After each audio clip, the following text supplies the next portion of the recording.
ಕ್ರಿಸ್ತನಲ್ಲಿ ಪ್ರಿಯ ದೇವ ಜನರೇ, ನಿಮ್ಮೆಲ್ಲರಿಗೂ ಕರ್ತನಾದ ಯೇಸು ಕ್ರಿಸ್ತನ ಮಧುರವಾದ ನಾಮದಲ್ಲಿ ಸ್ವಾಗತ. ಅನೇಕ ದಿವಸಗಳ ನಂತರ ಮತ್ತೊಂದು ಸಲ ಆನ್ಲೈನ್ ಮುಖಾಂತರವಾಗಿ ನಿಮ್ಮೆಲ್ಲರನ್ನು ಸಂಧಿಸುವಂತೆ ಕರ್ತನು ಕೊಟ್ಟಂತ ಈ ಸಂದರ್ಭಕ್ಕಾಗಿ ನಾನು ದೇವರ ನಾಮವನ್ನು ನಾನು ಮಹಿಮೆ ಪಡಿಸುತ್ತೇನೆ. ಈ ದಿನದಲ್ಲಿ ಕೂಡ ನಾವು ಸ್ವಲ್ಪ ಹೊತ್ತು ದೇವರ ವಾಕ್ಯವನ್ನು ನಾವು ಧ್ಯಾನ ಮಾಡಲಿಕ್ಕಿದ್ದೇವೆ. ಅವರ ವಾಕ್ಯವನ್ನು ನಾವು ಧ್ಯಾನ ಮಾಡುವಾಗ ನಿಶ್ಚಯವಾಗಲೂ ದೇವರು ನಮಗೆ ಒಳ್ಳೆ ಒಳ್ಳೆ ಆಲೋಚನೆಗಳನ್ನು ಈ ದಿನದಲ್ಲಿ ನಮಗೆ ಕೊಟ್ಟು ವಾಕ್ಯದ ಮುಖಾಂತರವಾಗಿ ನಮ್ಮನ್ನು ಆಶೀರ್ವದಿಸಿ ನಮ್ಮನ್ನು ಬಲಪಡಿಸಿ ಅವರು ನಮ್ಮನ್ನು ನಡೆಸುವ ದೇವರಾಗಿದ್ದಾರೆ. ಈ ದಿನದಲ್ಲಿ ಕೂಡ ದೇವರು ನಮಗೆ ಅನೇಕ ಕಾರ್ಯವನ್ನು ಮುನ್ಸೂಚಿಸ್ತಾ ಇದ್ದಾರೆ, ಎಚ್ಚರಿಸ್ತಾ ಇದ್ದಾರೆ. ಯಾಕಂದ್ರೆ ಇದನ್ನ ಒಂದು ಪ್ರವಾದನೆ ಇಲ್ಲಾಂದ್ರೆ ಪ್ರಕಟಣೆ ಎನ್ನುವುದು ಎಲ್ಲದಕ್ಕಿಂತ ಒಂದು ಮನುಷ್ಯನೊಳಗೆ ಏನು ನಡೀತಾ ಇದೆ, ಅದು ಹೇಗೆಲ್ಲ ನಡೆಯುತ್ತೆ, ಅದು ಹೇಗೆ ನಡಿಲಿಕ್ಕಿದೆ ಎನ್ನುವ ಒಂದು ದೊಡ್ಡ ಕೃಪೆಯನ್ನು ದೇವರು ಎಲ್ಲ ಮನುಷ್ಯರಿಗೂ ಇಟ್ಟಿದ್ದಾರೆ. ಹಲ್ಲೆಲೂಯಾ. ಇವಾಗ ಇದು ಅರ್ಥ ಆಗಬೇಕು ಎಲ್ಲರಿಗೂ. ಯಾಕಂದ್ರೆ ಇವತ್ತು ತುಂಬಾನೇ ಮುಖ್ಯವಾದಂಥ ಕಾರ್ಯವನ್ನು ದೇವರು ತಿಳಿಯಪಡಿಸಬೇಕು ಎಂಬುದಾಗಿ ಆಶೆ ಪಡುತ್ತಾ ಇದ್ದಾರೆ. ಕ್ರಿಸ್ತನಲ್ಲಿ ಪ್ರಿಯ ಸಹೋದರ ಸಹೋದರಿಯರೇ, ಒಂದು ಸತ್ಯ ವೇದ ವಚನವನ್ನು ನಾವು ಓದಿ ಆ ವಾಕ್ಯವನ್ನು ನಾವು ಧ್ಯಾನ ಮಾಡೋಣ. ನಾವು ತೆಗೆದುಕೊಳ್ಳೋಣ ಜ್ಞಾನೋಕ್ತಿ ಬರೆದ ಪುಸ್ತಕ 22ನೇ ಅಧ್ಯಾಯ 3ನೇ ವಚನವನ್ನು ನಾನು ಓದುತ್ತೇನೆ. Proverbs chapter 22 versus 3. ಜ್ಞಾನನು ಕೇಡನ್ನು ಕಂಡು ಅಡಗಿಕೊಳ್ಳುವನು, ಬುದ್ಧಿಹೀನನು ಮುಂದೆ ಹೋಗಿ ನಷ್ಟಪಡುವನು. The prudent sees danger and hides himself, but the simple go on and suffer for it. ಈ ವೇದ ವಚನವನ್ನು ನಾವು ಎಷ್ಟು ಸಲ ಇದನ್ನು ಓದಿರ್ತೇವೆ, ಅದನ್ನು ನಾವು ಧ್ಯಾನ ಮಾಡಿರ್ತೇವೆ, ಎಷ್ಟು ಪ್ರಸಂಗಗಳನ್ನು ಕೂಡ ನಾವು ಕೇಳಿರ್ತೇವೆ. ಆದರೆ ಪ್ರತಿ ಸಲ ಇದನ್ನು ನಾವು ಓದುವಾಗ ಇದು ತುಂಬಾನೇ ಆಶೀರ್ವಾದವಾಗಿದೆ ಮತ್ತು ಹೊಸದಾಗಿದೆ ನಮಗೆ, ಅಲ್ವಾ? ಹಲ್ಲೆಲೂಯಾ. ಇವಾಗ ಹೇಳುವುದನ್ನು ಗಮನಿಸ್ರಿ. ಈ ವೇದ ವಾಕ್ಯದ ಮುಖಾಂತರವಾಗಿ ಹೇಳಲ್ಪಡುವ ಕೆಲವು ಆಲೋಚನೆಗಳನ್ನು ನಾನು ಹೇಳುತ್ತೇನೆ. ಇವಾಗ ಗಮನವಾಗಿ ಗಮನಿಸ್ರಿ. ಒಂದು ಮನುಷ್ಯನಿಗೆ ದೇವರು ಜ್ಞಾನವನ್ನು ಇಟ್ಟಿದ್ದಾರೆ. ಏನನ್ನು ಇಟ್ಟಿದ್ದಾರೆ? ಜ್ಞಾನವನ್ನು ದೇವರು ಇಟ್ಟಿದ್ದಾರೆ. ಸೊ ಅರಿತುಕೊಳ್ಳುವುದರಿಂದ ಇಲ್ಲಾಂದ್ರೆ ತಿಳುವಳಿಕೆಯಿಂದ ಬರುವ ಹೆಸರೇ ಜ್ಞಾನ, knowledge. So knowing logic is called as knowledge. ಇವಾಗ ಒಂದು ಚಿಕ್ಕ ಮಗುವನ್ನು ನಾವು ಕರೆದು ಕೇಳಿದ್ರೆ ಅದು ಏನು ಅಂತ ಕೇಳಿದ್ರೆ ಅದು ಬೆಂಕಿ ಬಂದು ಸುಡುತ್ತದೆ. ಇದು ನಾಯಿ ಕಚ್ಚುತ್ತದೆ. ಅದು ಹಳ್ಳದಲ್ಲಿ ನಾವು ಬಿದ್ದೋಗ್ಬಿಡ್ತೇವೆ ಎಂಬುದಾಗಿ ಇದು ಒಂದು ಸಿಂಪಲ್ ಬೇಸಿಕ್ ಜನರಲ್ ನಾಲೆಡ್ಜ್. ಚಿಕ್ಕ ಮಗುವನ್ನು ಕೂಡ ಕರೆದು ಕೇಳಿದ್ರೆ ಅದು ಹೇಳುತ್ತದೆ. ಸೊ ಅರಿತುಕೊಳ್ಳುವುದರಿಂದ ಇಲ್ಲಾಂದ್ರೆ ತಿಳುವಳಿಕೆಯಿಂದ ಬರುವ ಅಂಶವನ್ನು ದೇವರು ಸೃಷ್ಟಿಸಿದ್ದಾರೆ. Hallelujah. So knowing logic is called as knowledge, ಜ್ಞಾನ. ಎರಡನೇದಾಗಿ ವಿಸ್ಡಮ್, ಬುದ್ಧಿವಂತಿಕೆ. ಈ ಬುದ್ಧಿವಂತಿಕೆ ಎನ್ನುವುದು ನಮ್ಮನ್ನು ಸೃಷ್ಟಿ ಮಾಡಿರುವ ದೇವರು ನಮಗೆ ಕೊಡುವುದು. ಹಲ್ಲೆಲೂಯಾ. ನಮ್ಮನ್ನು ಸೃಷ್ಟಿಸಿದ ದೇವರು ನಮಗೆ ಕೊಡುವುದು.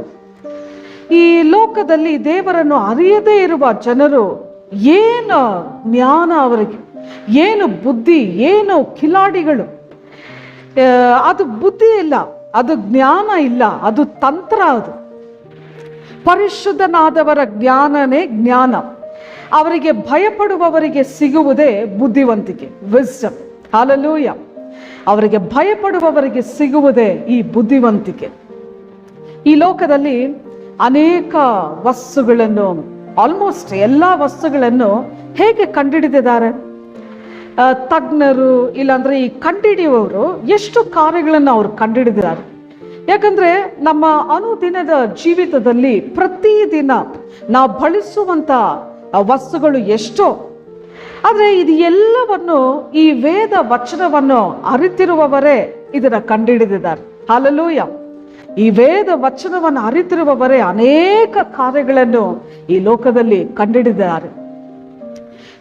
ಪೆಟ್ರೋಲ್ ಇವಾಗ ಪೆಟ್ರೋಲ್ ಬೆಲೆ ಏರಿಕೆ ಜಾಸ್ತಿ ಆಗಿದೆ ಅಲ್ವಾ?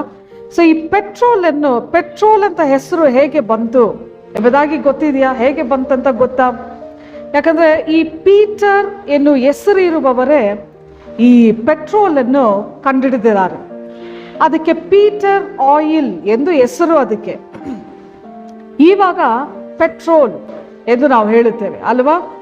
ನೋಡಿ, ನಾವು ಇಷ್ಟು ವರ್ಷದಿಂದ ನಾವು ಬೈಕನ್ನು ಓಡಿಸ್ತಾ ಇದ್ದೇವೆ, ಆದರೆ ಪೆಟ್ರೋಲ್ ಯಾರು ಕಂಡುಹಿಡಿದಿದ್ದಾರೆ ಎಂಬುದಾಗಿ ನಮಗೆ ಗೊತ್ತಿಲ್ಲ.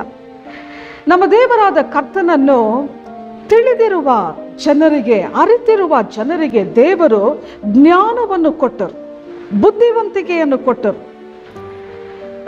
ವಿಮಾನ ಫ್ಲೈಟ್, ಈ ವಿಮಾನವನ್ನು ಕಂಡುಹಿಡಿದವರು ರೈಟ್ ಬ್ರದರ್ಸ್, ನಿಮ್ಮೆಲ್ಲರಿಗೂ ಗೊತ್ತಿದೆ. ಇವರು ಬಂದು ಒಂದು ಪಾಸ್ಟರ್ ಮಕ್ಕಳು.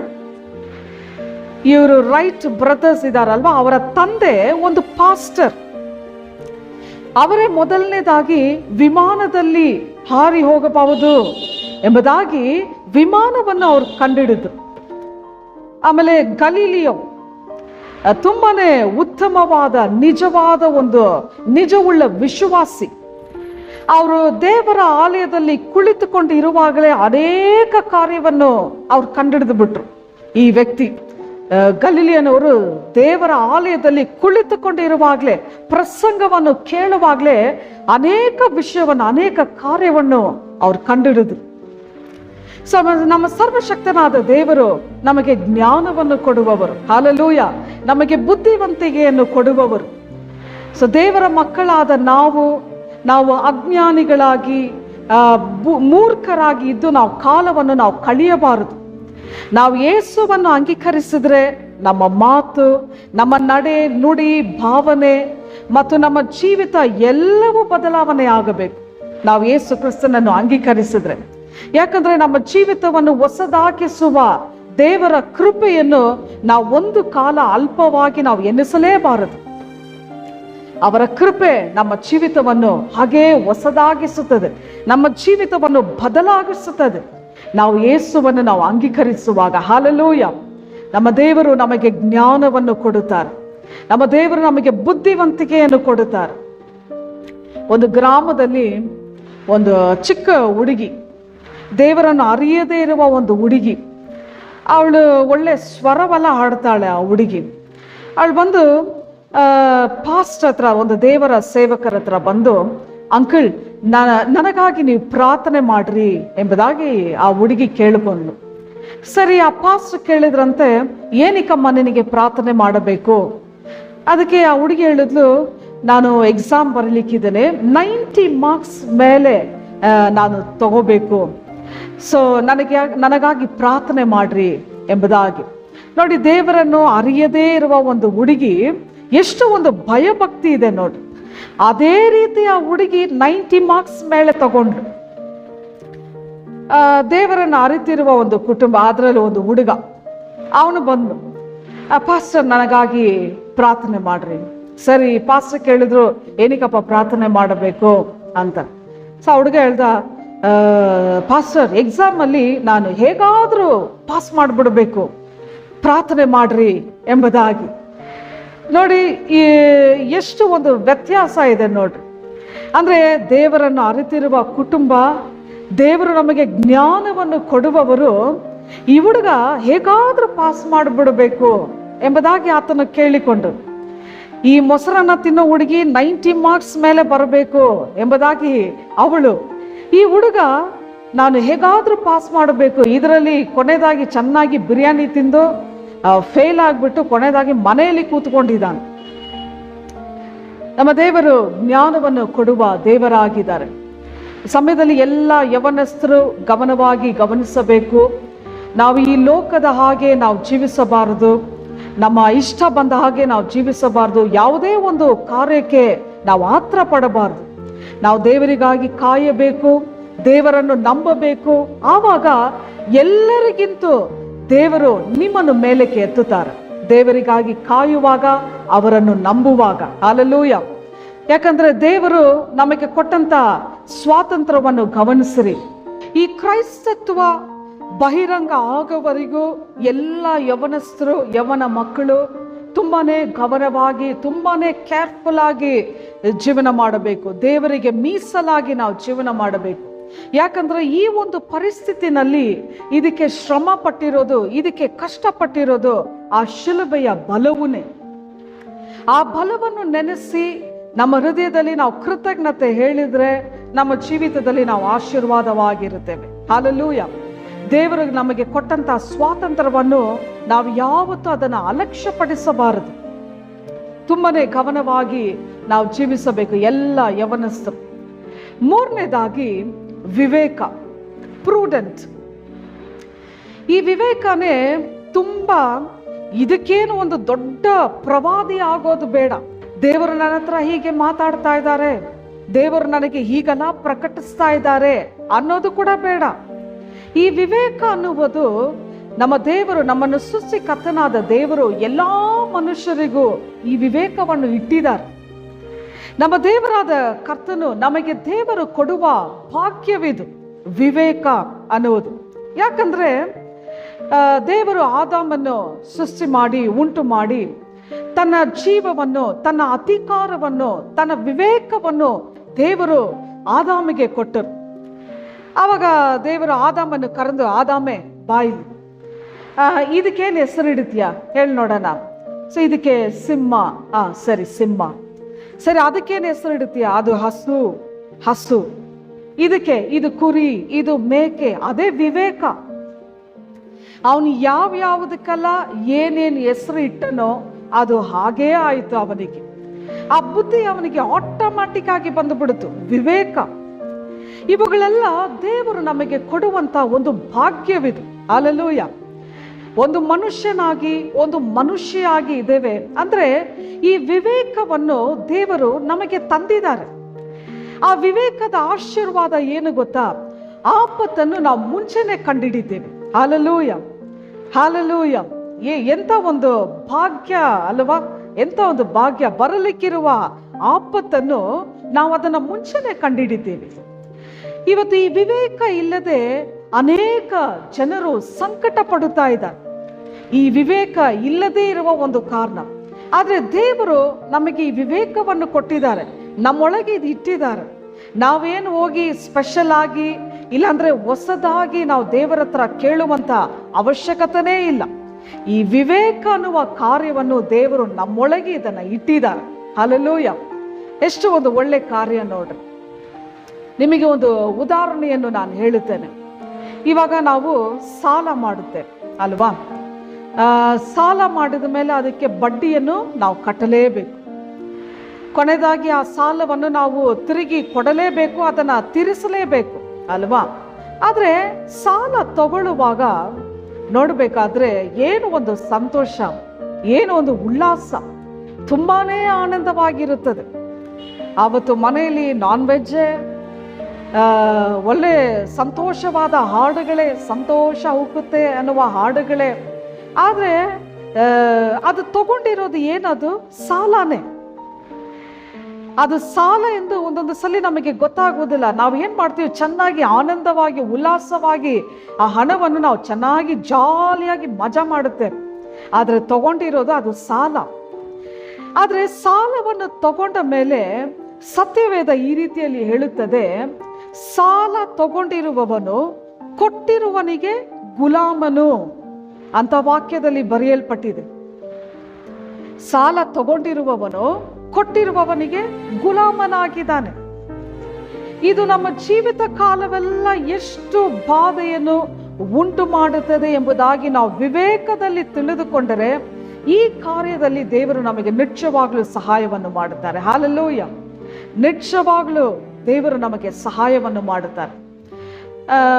ಇವಾಗ ಒಂದು ಉದಾಹರಣೆಗೆ, ನಾವು ಒಂದು ವಸ್ತು ಕೊಂಡ್ಕೊಳ್ಳೋಕೆ ಹೋಗ್ತೀವಿ ಅಂಗಡಿನಲ್ಲಿ. ಆದರೆ ಇವಾಗ ನನ್ನ ಹತ್ರ ದುಡ್ಡು ಇಲ್ಲ, ನನ್ನ ಹತ್ರ ಹಣ ಇಲ್ಲ. ಅಂಗಡಿಗೆ ಹೋಗಿ ಒಂದು ವಸ್ತುವನ್ನು ನಾನು ತಗೊಳ್ತೇನೆ. ಏನು ವಸ್ತು? ಒಂದು ಉದಾಹರಣೆಗೆ ನಾನು ಹೇಳ್ತಾ ಇದ್ದೀನಿ, ಒಂದು 2 ಸೋಪ್, ಆಮೇಲೆ ಒಂದು ಪೇಸ್ಟ್, ಒಂದು ಬ್ರಷ್, ಈ 4 ವಸ್ತುವನ್ನು ನಾನು ತಗೊಂಡಿದ್ದೆ. ಎಷ್ಟಾಯ್ತು ಇದು 4 ವಸ್ತು? ಒಂದು 100 ರೂಪಾಯಿ ಒಳಗಡೆ ಅಂತ ನಾವು ಅನ್ಕೊಳ್ಳೋಣ, ಒಂದು 80 ರೂಪಾಯಿ ಅಂತ ನಾವು ಅನ್ಕೊಳ್ಳೋಣ. ಸೊ ನಾನು ಅಂಗಡಿ ಅವ್ರ ಹತ್ರ ಹೇಳ್ಬಿಡ್ತೀನಿ, ನನ್ನ ಹತ್ರ ಇವಾಗ ಕಾಸಿಲ್ಲ, ನಿಮಗೆ ನಾನು ನಿಧಾನವಾಗಿ ಕೊಡ್ತೀನಿ, ಇಲ್ಲಾಂದ್ರೆ ನಾಳೆ ಕೊಡ್ತೀನಿ ಅಂತ ಹೇಳಿಬಿಟ್ಟು ನಾನು ಬಂದ್ಬಿಡ್ತೇನೆ. ಸೊ ನನ್ನ ಶಕ್ತಿಗೆ ತಕ್ಕ ಹಾಗೆ ಒಂದು 100 ರೂಪಾಯಿ ಒಳಗಡೆ 80 ರೂಪಾಯಿಗೆ ನಾನು ಸಾಲ ಮಾಡಿರೋದು ಪರವಾಗಿಲ್ಲ. ಆದರೆ 700 ರೂಪಾಯಿಗೆ 1000 ರೂಪಾಯಿಗೆ ನಾನು ಸಾಲ ಮಾಡಿದ್ರೆ ನೋಡಿದ್ರ ನಾವು ಎಲ್ಲಿ ಸಿಕ್ಕಾಕೊಳ್ತೇವೆ ಎಂಬುದಾಗಿ ನೋಡಿದ್ರ ನಮ್ಮ ಶಕ್ತಿಗೆ ಮೇಲಾಗಿ ಹೋಗುವುದು ನಮಗೆ ಗೊತ್ತಾಗಬೇಕು. ಕ್ರಿಸ್ತನಲ್ಲಿ ಪ್ರಿಯ ದೇವ ಜನರೇ, ನಮ್ಮ ದೇವರಾದ ಇದೆಲ್ಲ ನಾನು ಒಂದು ಉದಾಹರಣೆಗೆ ನಾನು ಹೇಳ್ತಾ ಇದ್ದೇನೆ, ಇದೆಲ್ಲ ಒಂದು ಉದಾಹರಣೆಗೆ ಹೇಳ್ತಾ ಇದೆ. ಆದ್ರೆ ಇವುಗಳೆಲ್ಲವನ್ನು ನಾವು ಭಾವಿಸಿದ್ರೆ ನಮ್ಮ ಜೀವಿತದಲ್ಲಿ ನಾವು ಆಶೀರ್ವಾದವಾಗಿರುತ್ತೇವೆ. ಹಲ್ಲೆಲೂಯ. ನಿಜವಾಗ್ಲೂ ನಮ್ಮ ಜೀವಿತದಲ್ಲಿ ನಾವು ಆಶೀರ್ವಾದವಾಗಿರುತ್ತೇವೆ.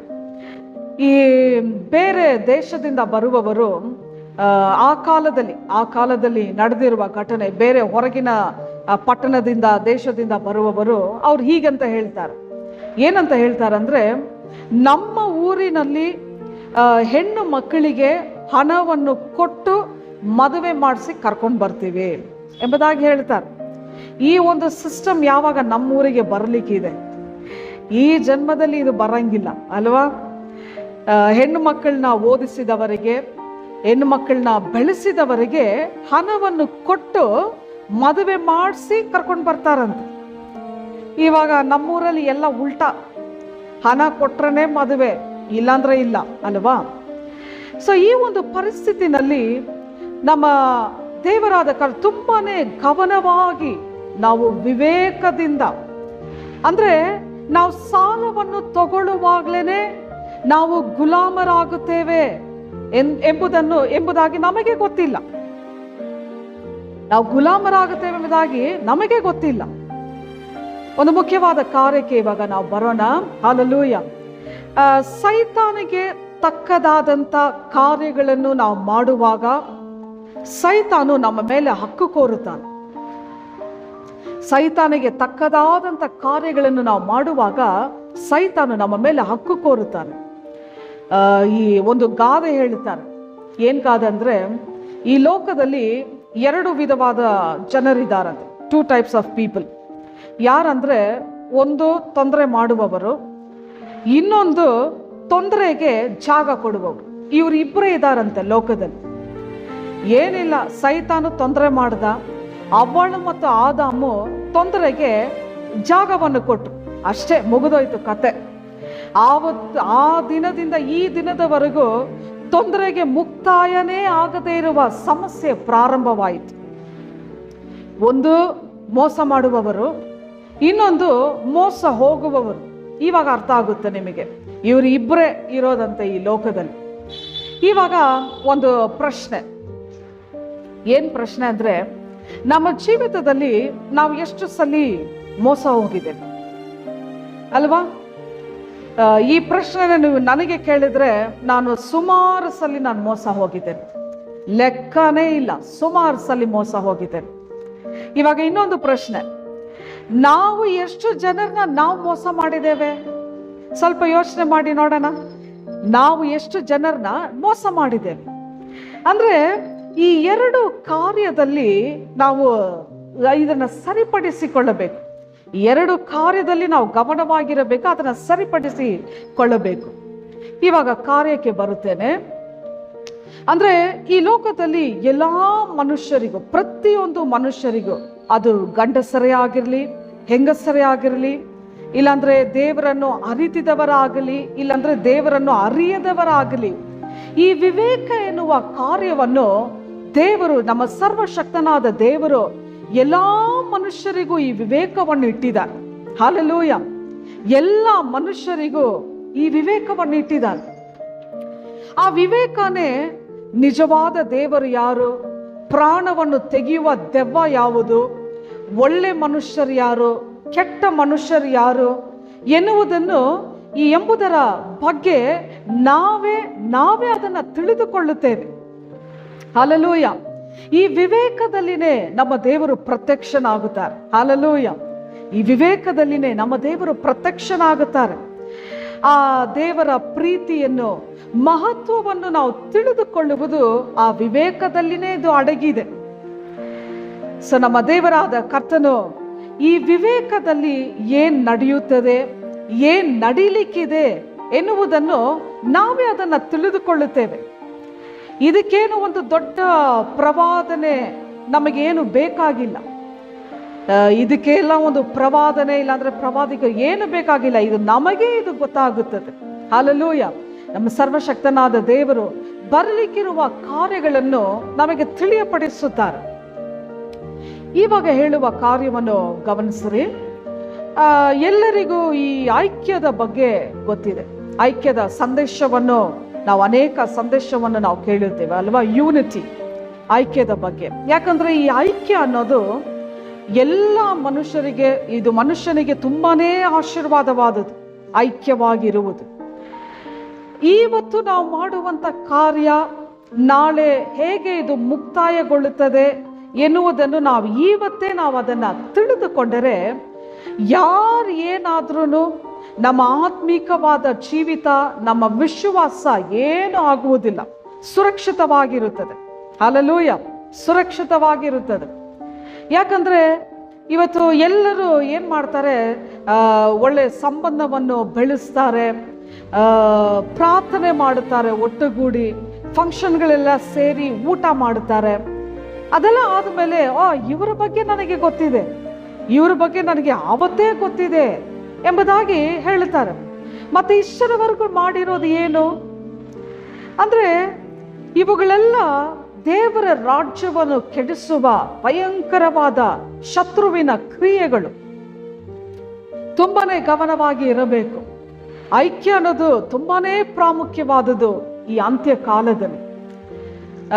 ಒಂದು ಸುಮಾರು ವರ್ಷಗಳ ಮುಂಚೆ ನಡೆದಿರುವ ಒಂದು ನಿಜವಾದ ಘಟನೆ ಏನಂದ್ರೆ, ಒಂದು ದೇವರನ್ನು ಅರಿತಿರುವ ಕುಟುಂಬ, ಅವರು ರೈಲ್ವೆ ಡಿಪಾರ್ಟ್ಮೆಂಟ್ ಅಲ್ಲಿ ಅವ್ರು ಕೆಲಸ ಮಾಡ್ತಾ ಇದ್ರು.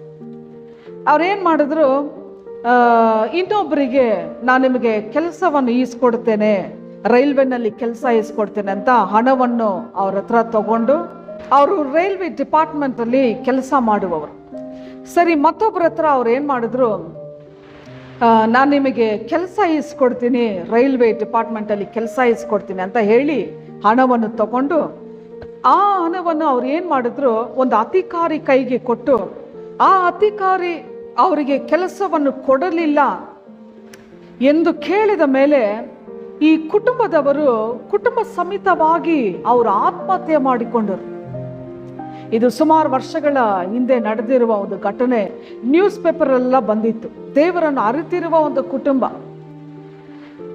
ಅಂದ್ರೆ ಒಂದು ಒಳ್ಳೆ ಕೆಲಸದಲ್ಲಿ ಇರುವವರು, ಒಳ್ಳೆ ಸಂಪಾದನೆ ಮಾಡುವವರು, 25,000 ಸಂಪಾದನೆ ಪ್ರತಿ ತಿಂಗಳು.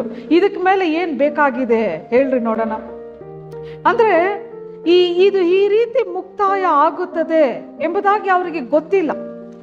ಎಲ್ಲ ಮೋಸ ಮಾಡುವಂತ ಕೆಲಸಗಳೇ ಈ ದಿನಗಳಲ್ಲಿ ನಾವು ನೋಡಬೇಕಾದ್ರೆ, ಎಲ್ಲ ಮೋಸ ಮಾಡುವಂತ ಕೆಲಸಗಳು.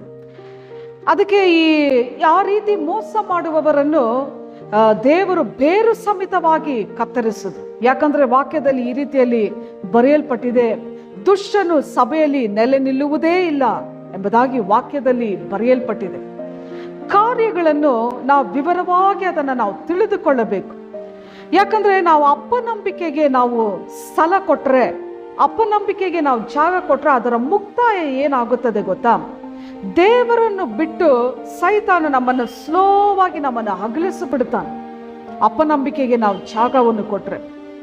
ಇಲ್ಲಾಂದ್ರೆ ನಾವು ಚಿಂತೆ ಪಟ್ಟು ಏನಾಗ್ಲಿಕ್ಕಿದೆ, ಸಂದೇಹ ಪಟ್ಟು ಏನಾಗ್ಲಿಕ್ಕಿದೆ, ದೇವರೇ ನನ್ನ ಕೈಯಿಂದ ಇದು ಸಾಧ್ಯವಾಗುತ್ತಾ ಇಲ್ಲ, ನನಗೆ ತುಂಬಾ ಕಷ್ಟ ಅಂತ ಹೇಳಿ ನಾವು ಏನ್ ಸಾಧನೆ ಮಾಡ್ಲಿಕ್ಕಿದ್ದೇವೆ? ಅವರ ಪಾದ ಪೀಠನೇ ನಮಗೆ ಆಶ್ರಯ. ಹಲ್ಲೆಲೂಯ.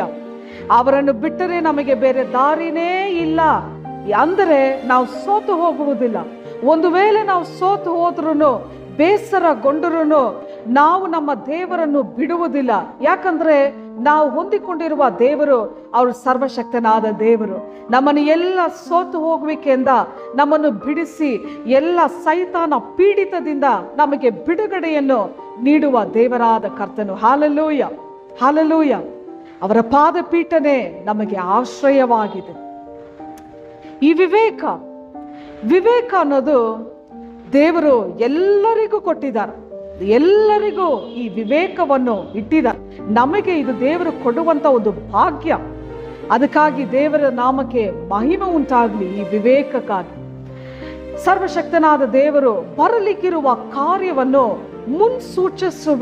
ಮುನ್ನೆಚ್ಚರಿಸುವ ದೇವರಾಗಿದ್ದಾರೆ. ಅಂದ್ರೆ ನಾನು ಏನ್ ಹೇಳಿಕೆ ಬರ್ತಾ ಇದ್ದೀನಿ ಅಂದ್ರೆ, ಸಾಧಾರಣವಾಗಿ ದೇವರು ನಮ್ಮ ಸಂಗಡ ಮಾತಾಡುವ ಮೂಲಭೂತನೇ ವಿವೇಕ. ಸಾಧಾರಣವಾಗಿ ದೇವರು ನಮ್ಮ ಸಂಗಡ ಮಾತಾಡ್ತಾರೆ. ನಮಗೆ ಪ್ರವಾದನೆ ವರ ಇಲ್ಲ ಅಂದ್ರೂ ಸರಿ, ಪ್ರಕಟಣೆಯ ವರ ಇಲ್ಲ ಅಂದ್ರೂ ಸರಿ, ಸಾಧಾರಣವಾಗಿ ದೇವರು ನಮ್ಮ ಸಂಗಡ ಮಾತಾಡ್ತಾರೆ. ಯಾವಾಗ ಅಂದ್ರೆ ನಾವು ದೇವರನ್ನು ನಂಬುವಾಗ, ಏನ್ ನಡೀತಾ ಇದೆ, ಇದು ಏನ್ ನಡೀಲಿಕ್ಕೆ ಇದೆ, ಹೇಗೆಲ್ಲ ಇದು ನಡೀಲಿಕ್ಕಿದೆ ಎನ್ನುವುದನ್ನು ನಾವೇ ಅದನ್ನ ತಿಳ್ಕೊಳ್ಳುತ್ತೇವೆ. ಅದಕ್ಕೋಗಿ ನಾವು ಏನು ಈ ಒಂದು ಕೃಪೆಯನ್ನು ದೇವರು ನಮಗೆ ಕೊಟ್ಟಿರುವುದನ್ನು ನಾವೇ ಇದನ್ನು ಉಪಯೋಗಿಸಬೇಕು. ಏನ್ ನಡೀಲಿಕ್ಕಿದೆ, ಏನ್ ನಡೀತಾ ಇದೆ ಎನ್ನುವ ಒಂದು ಕೃಪೆಯನ್ನು ನಾವೇ ಅದನ್ನು ಉಪಯೋಗಿಸಬೇಕು. ಇದಕ್ಕೋಗಿ ನಾವು ಎಲ್ಲಿ ಪ್ರವಾದಿಕರಿದ್ದಾರೆ, ಏನ್ ಹೇಳ್ತಾರೆ, ಮುಂದಿನ ಭವಿಷ್ಯ ಏನ್ ಹೇಳ್ತಾರೆ ಎಂಬುದಾಗಿ ಅವ್ರನ್ನ ಹುಡ್ಕೊಂಡು ಹೋಗಬಾರದು. ಈ ಶಕುನ ಹೇಳುವವರನ್ನ ಹುಡ್ಕೊಂಡು ಹೋಗಬಾರದು. ಈ ವಿವೇಕವನ್ನು ನಮಗೆ ದೇವರು ಕೊಟ್ಟಿದ್ದಾರೆ. ಇಲ್ಲ ಅಂದ್ರೆ ದೇವರ ಮಾರ್ಗಗಳನ್ನು ನಾವು ತಿಳಿದುಕೊಳ್ಳಿಕ್ಕೆ ಸಾಧ್ಯನೇ ಇಲ್ಲ. ಕ್ರಿಸ್ತನಲ್ಲಿ ಪ್ರಿಯ ಸಹೋದರ ಸಹೋದರಿಯರೇ, ಈ ವಿವೇಕಿಯು ಜ್ಞಾನನು ಕೇಡನ್ನು ಕಂಡು ಅಡಗಿಕೊಳ್ಳುತ್ತಾನೆ. ವಿವೇಕಿಯು ಆಪತ್ತನ್ನು ಕಂಡು ಆತನು ಏನ್ ಮಾಡ್ತಾನೆ, ಅಡಗಿಕೊಳ್ಳುತ್ತಾನೆ.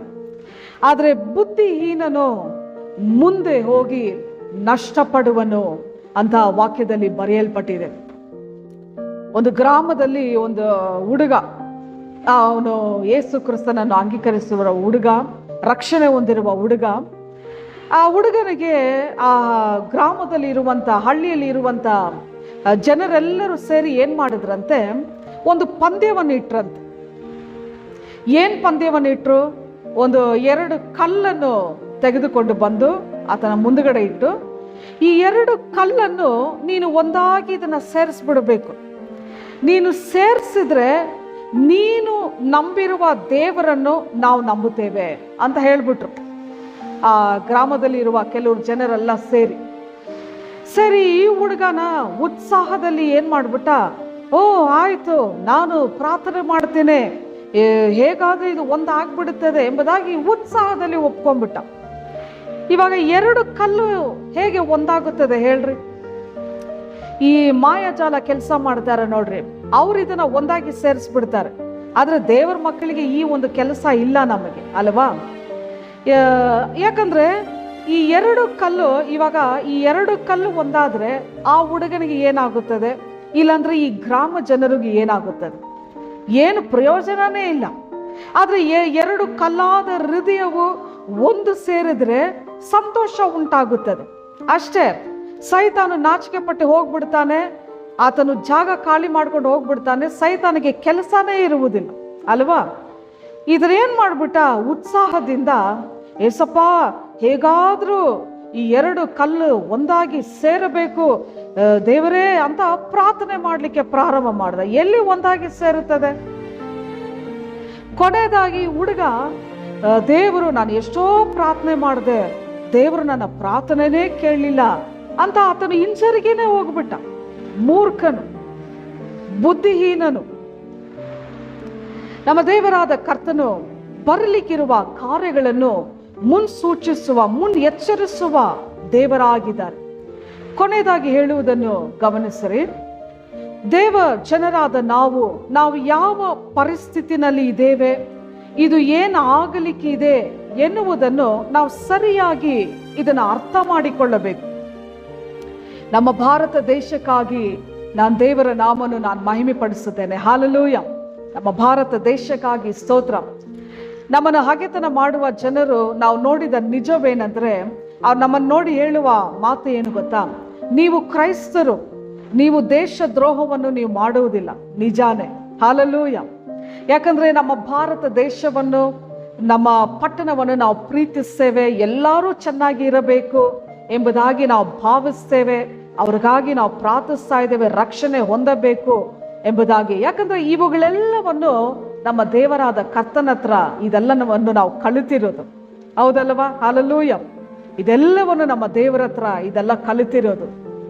ಅಂದ್ರೆ ಇಷ್ಟು ಒಂದು ನಿಜಾಂಶ, ಇಷ್ಟು ಒಂದು ಮಹತ್ವವುಳ್ಳ ನಮ್ಮ ಭಾರತ ದೇಶದಲ್ಲಿ ಇನ್ನು ಬರಲಿಕ್ಕಿರುವ ಕಾಲದಲ್ಲಿ ಏನ್ ಸಂಭವಿಸ್ಲಿಕ್ಕಿದೆ, ಎಷ್ಟು ಭಾಷೆದವರು ಇದ್ದಾರೆ, ಎಷ್ಟು ಹಗೆತನ ಇದೆ, ಎಷ್ಟು ಬೇರ್ಪಾಟಗಳಿದೆ, ಎಷ್ಟು ಒಂದು ಪರಿಸ್ಥಿತಿ, ಎಷ್ಟು ಒಂದು ಸನ್ನಿವೇಶದಲ್ಲಿ ಕೂಡ ನಮ್ಮ ಇಡೀ ಭಾರತ ದೇಶ ಒಂದಾಗಿ ಇರುವುದು ನಮ್ಮ ದೇವರಾದ ಕರ್ತನು ಏನೋ ಒಂದು ಅತಿಶಯವನ್ನು ಮಾಡಲಿಕ್ಕಿದ್ದಾರೆ. ಹಲ್ಲೆಲೂಯಾ.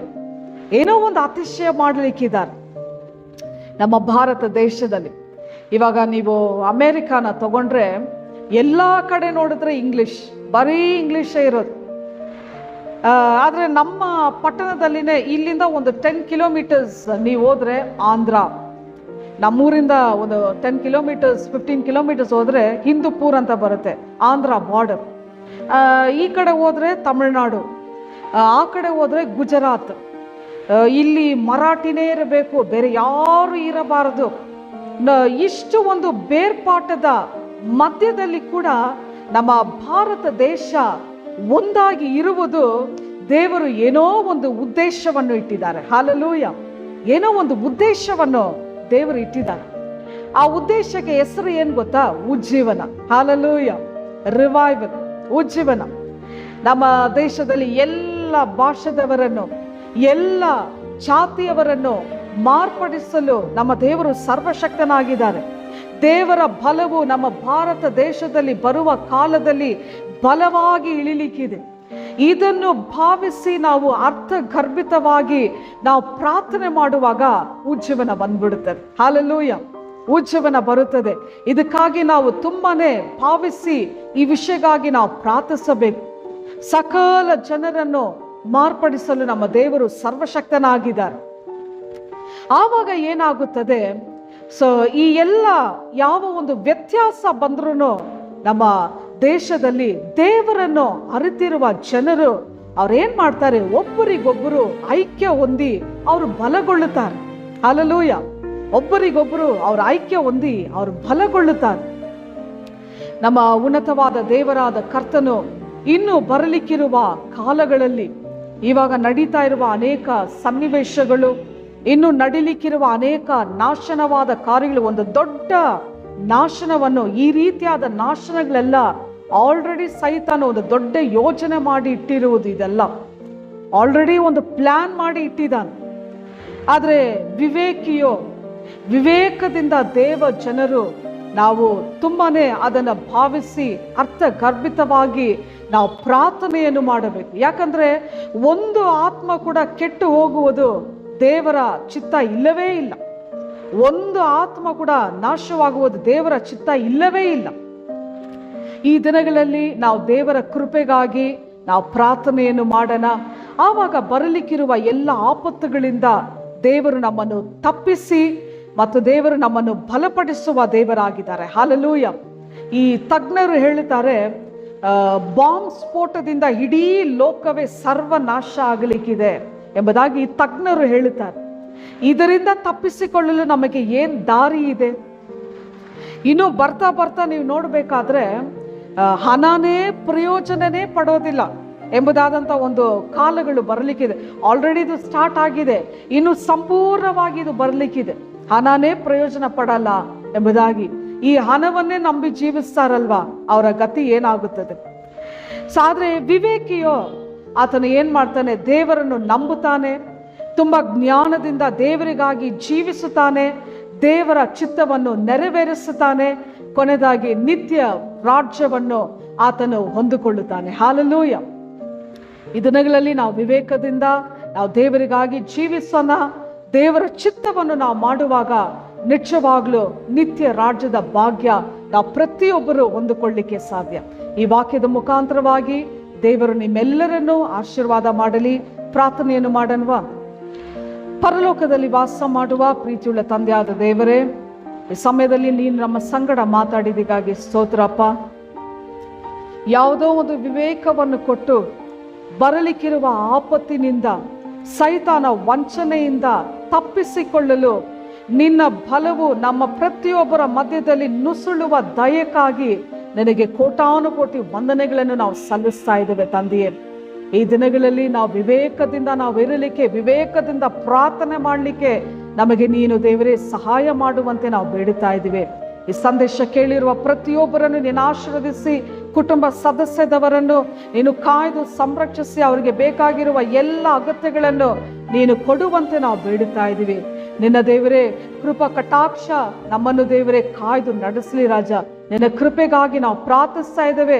ಈ ದಿನದಲ್ಲಿ ನಮಗೆ ನಿನ್ನ ಕೃಪೆಯನ್ನು ಕೊಟ್ಟು ನಮ್ಮನ್ನು ಎಲ್ಲ ಕಾರ್ಯದಲ್ಲೂ ಅದ್ಭುತವಾಗಿ ನೀನು ನಡೆಸುವಂತೆ ನಾವು ಬೇಡುತ್ತಾ ಇದ್ದೇವೆ.